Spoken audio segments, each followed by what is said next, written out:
Praise the lord. ఈరోజు Bible ధ్యానము, నీవు గాయపరచబడి ఉన్నావా?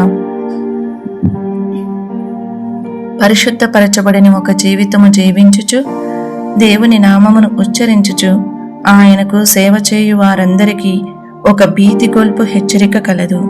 దేశ సంచారులను మాంత్రికులునైన ప్రధాన యాజకుని కుమారులకు కొందరు యూదులు అపోస్తులుడైన పౌలు యొక్క సేవలో ప్రభువైన యేసు నామములో దయ్యములు వదిలిపోవుట చూచి అతని సేవ ద్వారా ఆకర్షింపబడిరి. వారు కూడా అలాగే చేయవలనని తలంచిరి. అయితే వారు ప్రభువైన యేసు నామమును ఉచ్చరించుటకు పూనుకొనినప్పుడు దయ్యములు పట్టిన వారు వారిని చూచి, నేను యేసును గుర్తెరుగుదును, పౌలును కూడా ఎరుగుదును గాని మీరెవరని అడుగగా, ఆ దయ్యము పట్టిన వాడు ఎగిరి వారి మీద పడి వారిని ఇద్దరిని లొంగదీసి గెలిచెను. అందుచేత వారు దిగంబరులై గాయము తగిలి ఆ ఇంట నుండి పారిపోయిరి. అపోస్తల కార్యములు 19వ అధ్యాయము 15-16 వచనములు.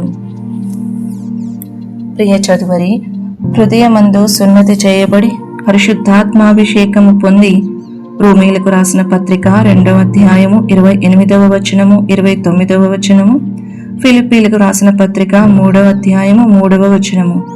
తరచుగా మనస్సు నొప్పించబడిన యూదుడవుగా, గాయపరచబడిన యూదుడవుగా నీవున్నావా? నీ గాయముల నిమిత్తము ఏ మానవుని నిందించకము.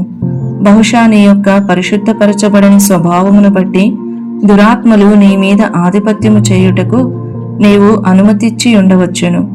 నీవు ఒకవేళ గాయపరచబడిన ఎడల నీవు మనుష్యుని మీద ఏ వ్యక్తి ద్వారా నీవు అభ్యంతరపరచబడితివో ఆ వ్యక్తి మీద నేరము మోపిన ఎడల ఆత్మీయముగా దిగంబరుడుగా మారవచ్చును.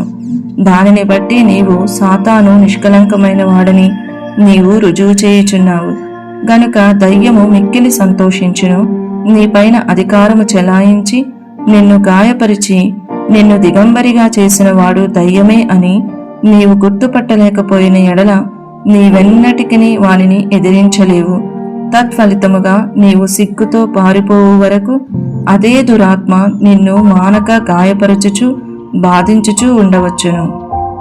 ఈ వీడియో యొక్క పూర్తి స్క్రిప్ట్ కావాలంటే దయచేసి డిస్క్రిప్షన్లో చూడండి. ఈ వీడియో ఆంగ్లము మరియు హిందీ భాషలలో కావాలంటే ఛానల్ను సబ్స్క్రైబ్ చేయండి మరియు వీడియోలను క్రమంగా అనుసరించండి. Praise the lord.